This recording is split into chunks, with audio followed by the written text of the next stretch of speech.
Daniel had always believed in second chances. After years of solitude, he met Marlene at a medical ethics conference. She was warm, articulate, with a confident laugh that drew people in. They exchanged ideas over coffee, then numbers, and soon, weekends turned into shared routines. Within a year, they married, a modest, intimate ceremony that felt more like a promise than a spectacle.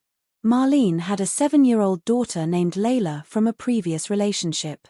Daniel knew marrying a mother meant becoming a stepfather, and he welcomed it.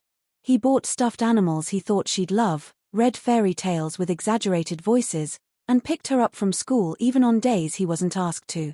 He'd wait at the gate, waving, hoping she'd smile back. But Layla never did. Each time Marlene left them alone, whether to take a call or run to the store, Layla's demeanor changed. Her face stiffened. Her eyes welled up. She'd sit silently, her small shoulders tight with tension. No tantrums, just quiet sobs. Daniel would gently ask, "Are you okay?" But she'd only shake her head. It wasn't fear, exactly, but it wasn't comfort either. When he told Marlene, she laughed softly, brushing a hand through her curls. "She just needs time. She's sensitive. Probably still adjusting." Her tone was casual, affectionate even, as if she didn't see what he saw. Daniel wanted to believe her. Children take time to warm up, especially to new authority figures. He reminded himself constantly that patience was love. So he kept showing up. He sat beside Layla without pressing. He waited. Hoped. Still, something about her silence disturbed him.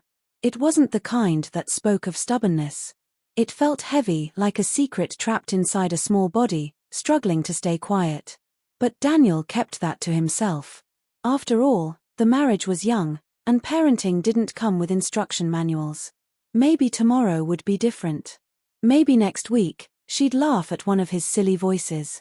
Maybe, just maybe, love was slower for some. He had no idea that the silence he was trying to gently break was already screaming for help. Daniel began noticing the shift in Layla's behavior with greater clarity. The pattern was unmistakable. The moment Marlene stepped out of the room, whether to take a phone call, shower, or even grab something from the kitchen, Layla's demeanor would darken. Her eyes would dart toward the door, then toward him. Her lips would quiver. Sometimes, her little hands would clutch the hem of her dress tightly. Other times, she'd curl into herself, as if trying to disappear. Daniel never raised his voice. He never reached for her suddenly or did anything to make her uncomfortable. He made sure of that. So he couldn't understand what caused the fear. "Layla, are you okay?" he'd ask in the softest voice, kneeling to her level, trying to make eye contact. She never answered, just shook her head. No words. No explanations. Only tears brimming in those wide, quiet eyes. He mentioned it to Marlene again one evening as they folded laundry. "She seems scared of me, especially when we're alone." Marlene rolled her eyes. "She's just slow to trust. You're not her real dad, Daniel. She doesn't know how to place you yet." It stung, but he nodded.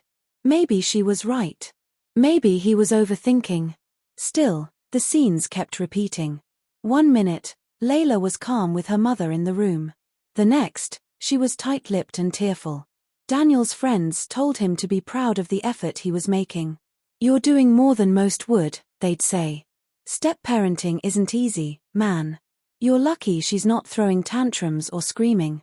But he didn't feel lucky. He felt unnerved. One Saturday, he watched from the hallway as Marlene left Layla in the living room and walked toward the laundry room. Within seconds, Layla's posture changed. She froze, her eyes glued to the doorway. Not toward where her mother had gone, but toward where Daniel stood, barely in view. She saw him. He gave a soft wave and a small smile. Her bottom lip trembled. She looked down and wiped her eyes. Daniel's chest tightened. Later that night, he sat up in bed staring at the ceiling while Marlene slept beside him. He couldn't shake the image. Something wasn't right. This wasn't just shyness. This wasn't just a child adjusting to a new parent. This was something else. Something deeper. And whatever it was, Layla wasn't going to say it out loud. Daniel began to notice things he hadn't paid attention to before, or perhaps, things he had seen but explained away. Layla flinched when the door slammed shut due to wind. She jumped when Marlene dropped a glass in the kitchen. During a tense conversation over bills, Daniel raised his voice slightly, just slightly, and Layla, sitting on the rug, curled her shoulders and turned her face toward the wall. That night, he peeked into her room. The blankets were twisted. Her eyes were open, staring blankly at the ceiling. It was the third time that week she hadn't fallen asleep by midnight. He quietly asked if she wanted warm milk. She nodded. The next morning, Daniel helped her get ready for school. She seemed unusually quiet. After she left, he picked up a notebook she'd forgotten on the table. His breath caught. Page after page showed stick-figure drawings, one small girl with large eyes standing next to tall adults with angry lines around them. Another drawing showed a girl curled under a bed, a large black scribble above her. One had a speech bubble, "Don't tell." Some were just dark scribbles over faces. He brought it up gently to Marlene that night. She didn't even glance at the notebook. "Daniel, seriously? You're reading into a child's doodles? Kids draw nonsense all the time. I used to draw monsters eating teachers." He wasn't convinced. Still, she kissed his cheek and returned to scrolling through her phone. "Relax. You worry too much." But the real crack came one quiet evening. Daniel was tucking Layla into bed, smoothing the blanket over her tiny form. The room was dimly lit, soft shadows playing on the walls. He leaned down to kiss her forehead, whispering, "You're safe now. Good night." She turned her face to him and asked in the tiniest voice, "Do real daddies protect?" The words struck him like a blow. He opened his mouth, stunned, but before he could respond, she turned away and closed her eyes, shutting the moment like a door she wasn't ready to walk through. Daniel stepped back, heart pounding, unsure what she meant. But deep down, he knew. And still, he said nothing. Marlene had a work trip scheduled 3 days in Johannesburg for a corporate conference. She packed her heels and perfume, and reminded Daniel half a dozen times about Layla's routines. No juice after 8. She hates baths but needs them. Her lunchbox is labeled. Daniel nodded, listening carefully. Truth be told, he welcomed the opportunity. 3 full days alone with Layla meant maybe, just maybe, a breakthrough. A chance to be more than just the man who showed up and made gentle gestures. When Marlene left that morning, Layla stood quietly by the door. She didn't wave. Daniel didn't push her. The first few hours were silent. Layla sat with her coloring books while he worked at the kitchen table. He offered toast, she nodded. He asked if she wanted to watch cartoons, she declined. But something was different. She wasn't crying. She wasn't flinching. She was observing. He let her. At lunch, he let her choose the menu. She asked for pancakes, not common for a weekday afternoon, but he obliged. As he shaped batter on the pan into what he claimed were giraffes and lions, she watched from a distance. When one came out looking more like a blob than a bear, he gave it dramatic eyes with blueberries. She giggled. Not loud, but enough for him to hear. He smiled. "Ah, the lion pancake has roared approval." That evening, after a bath and quiet hour, they sat down for dinner, just leftover rice and veggies, eaten in quiet peace. Layla sat across from him, her backpack placed beside her chair. Midway through the meal, she reached down and slowly unzipped the bag. Her movements were cautious, almost hesitant. Daniel looked up but said nothing. She pulled out a small folder, a blue one with stars drawn on it, and placed it gently on the table between them.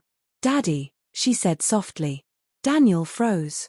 It was the first time she had used that word without prompting. She looked up at him, her eyes wide, her voice trembling. "Can you look at this?" His heart pounded. He reached forward with both hands and opened the folder. Inside was something that would shift his entire understanding of Layla, of Marlene, of the silence that had haunted their home for months. And for the first time, Layla didn't look away. Daniel opened the blue folder slowly, not wanting to startle Layla. Inside was a folded sheet of paper, thick from being handled too many times, and a small tablet, its screen slightly scratched but powered on. Layla pushed it toward him with both hands, her eyes not leaving his face. He unfolded the paper first. It was a child's drawing, messy but clear in its message. There was a couch, drawn in brown crayon, and behind it, a small figure with tear-shaped dots falling from her eyes. A taller figure loomed above, mouth wide in red jagged lines, shouting, screaming. The words "bad girl" were scribbled in the corner. Daniel's mouth went dry. He tapped on the tablet's screen. It opened into a folder labeled with a single word, safe. Inside were 3 video clips and 1 audio file. He looked at Layla. She gave a small nod. He hit play. The first video showed a shaky angle like it had been recorded while hidden under blankets. Marlene's voice pierced the screen. "Why do you always ruin everything?" she snapped. "Why do you have to act like such a little burden?" The screen shook as Layla's breathing grew audible, rapid, frightened. In the second video, Marlene stood by the doorway, yelling something indistinct. Then, suddenly, she raised her hand. A sharp sound cracked.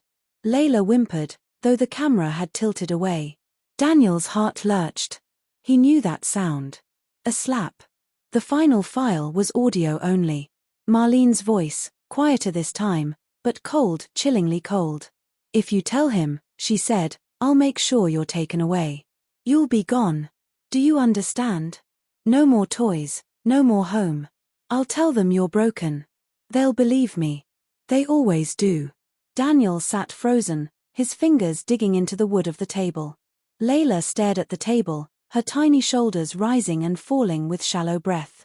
Everything in him shattered: the trust, the marriage, the silence he had convinced himself was harmless. He looked at Layla. Then without a word, he stood up, walked to his phone, and dialed 911. His hands shook so hard, he nearly dropped it. When the operator answered, his voice cracked as he said, "I need to report child abuse.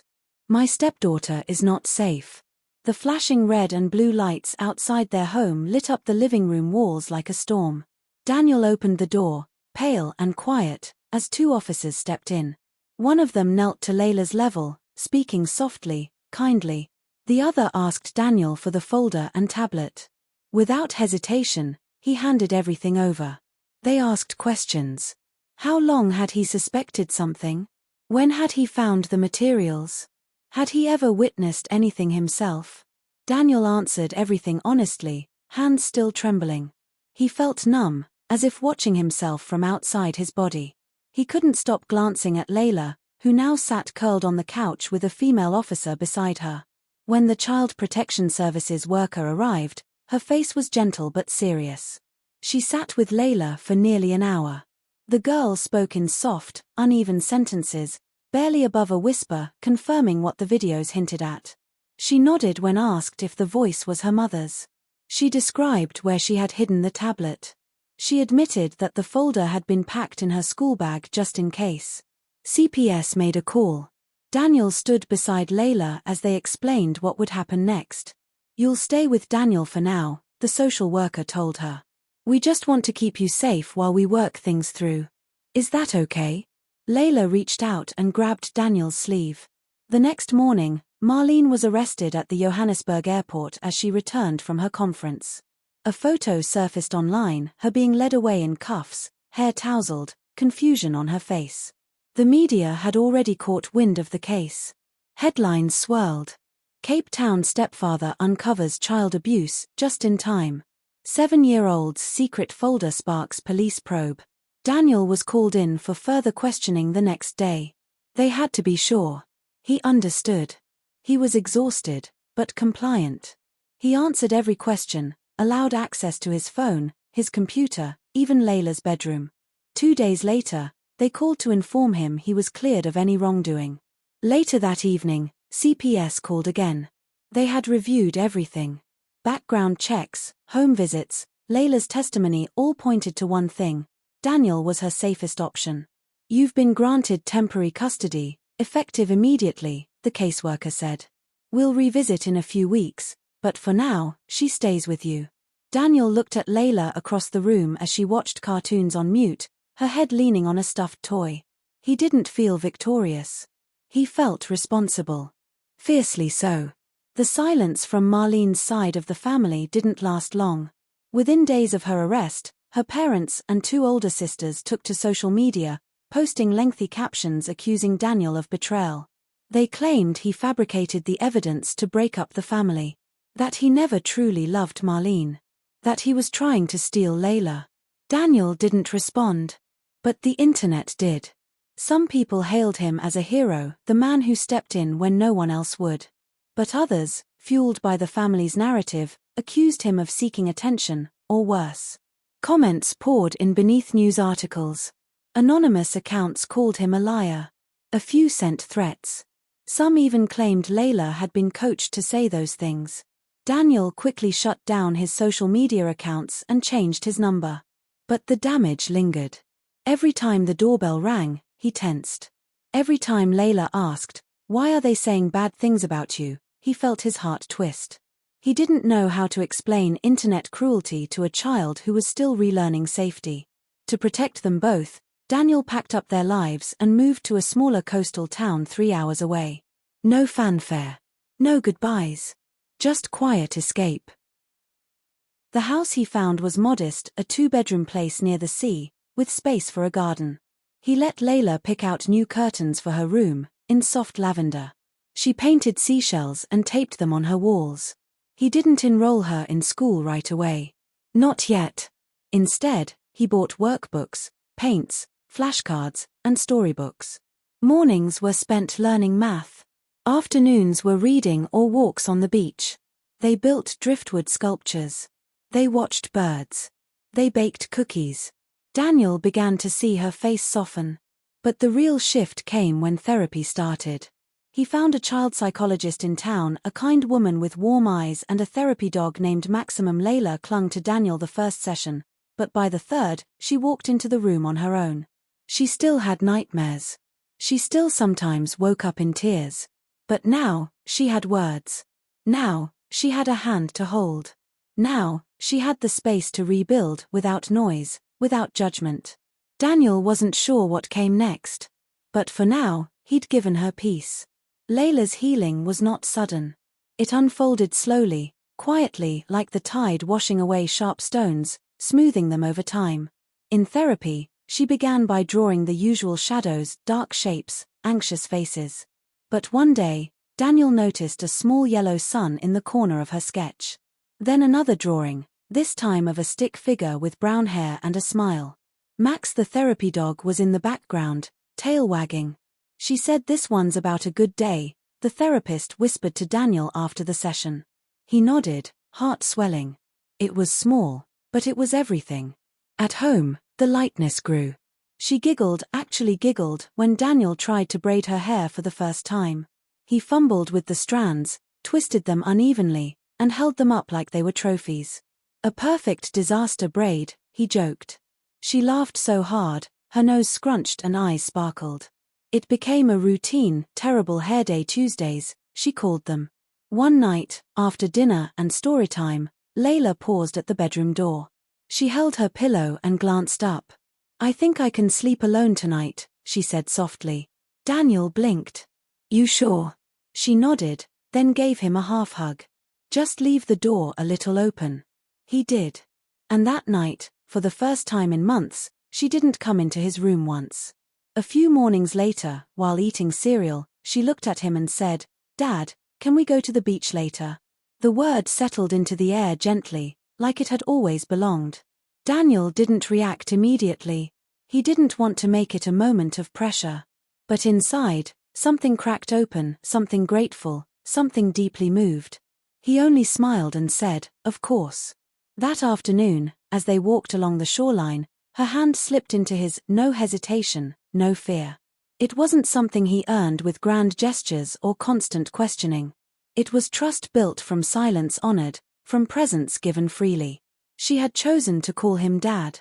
Not because she had to, but because she felt safe enough to. The courtroom was silent as the verdict was read. Marlene stood with her hands clasped in front of her, trembling. Her once pristine image, the confident woman in heels and tailored suits, had faded. Now, she looked tired, her face drawn and pale, a shadow of the woman Daniel had once loved. The judge's voice was firm as he listed the convictions: multiple counts of child endangerment, psychological abuse, and obstruction of justice. Each word felt heavy, definitive, but necessary. When the sentence was handed down, Marlene's lips quivered. Cameras clicked. She turned slightly toward the room and began to speak, a shaky, tearful apology spilling from her mouth. "I didn't mean to hurt her. I was overwhelmed. I thought I was being strict, not cruel. I'm sorry. I'm truly sorry." Daniel, seated at the back beside the child advocate and CPS officer, kept his eyes forward. Layla wasn't there. He'd made that choice for her.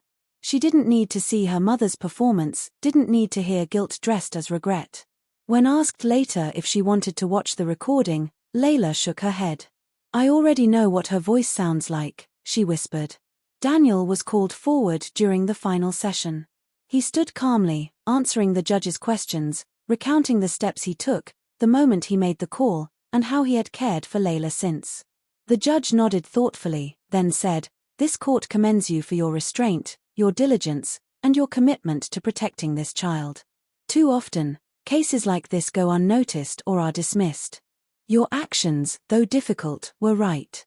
Daniel was granted full and permanent custody that day. Outside the courthouse, reporters waited, but Daniel declined to speak. He simply held the official envelope under his arm and walked past them toward the parking lot, where Layla waited in the backseat, reading a book, unaware of how permanent her peace had just become. Marlene's family, so vocal at the start, said nothing. No new posts. No messages.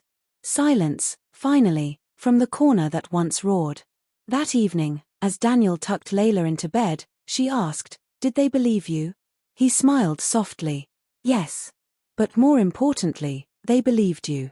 Later, alone in the quiet of his study, Daniel looked out the window and thought about everything that had happened.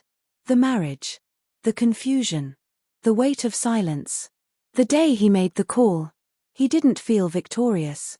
But he did feel whole. "I didn't seek revenge," he murmured to himself. "I protected a child. That's all that mattered." 1 year had passed.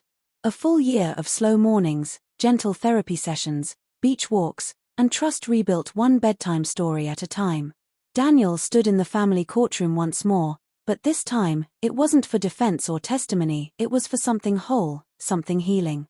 Layla sat beside him, dressed in a soft yellow dress, her hair in 2 neat braids. She held his hand tightly as the judge smiled and asked her, "Do you want Daniel to be your dad forever?" She looked up, eyes bright, and nodded. "Yes, please." The paperwork was signed. The gavel struck. It was official. Daniel became her legal father. Outside, she jumped into his arms, and they spun once beneath the sun. No cameras. No noise. Just the soft rustle of leaves and the sound of laughter, real, unafraid. That evening, Layla gave him a gift. A folded paper drawing, warm from her hands. He opened it slowly. There was a house, simple, with a red roof and a garden. Beside it, 2 stick figures stood under a big sun, smiling. One tall. One small. They held hands. Above them was written in careful, crayon block letters, "My home." Daniel blinked away tears. Life settled into a beautiful kind of normal. He returned to teaching part-time at the local art center. Layla would sometimes tag along, watching his students work, occasionally sketching her own ideas with bold strokes. She loved mixing colors, creating messy palettes, and naming her paintings things like Skyheart and dancing trees. In their new backyard, they dug a small hole and planted a sapling, just a fragile stem with green leaves, but full of promise. Layla named it Hope without hesitation. "We have to water it every day," she said. "Even if we're tired." Daniel agreed. Especially then. Some days were still heavy. Healing wasn't a straight road. But they had created a rhythm, a home built on truth, not pretending. On listening, not silencing. On love, not control. As seasons shifted, the tree in the backyard grew. So did the laughter in the house. Layla began humming to herself in the mornings, her songs drifting through the hallway like sunlight breaking through old shadows. Daniel would pause sometimes just to listen. She used to cry in silence. Now she sings in sunlight. And that's why he knew, without doubt, without apology. What I did was justified.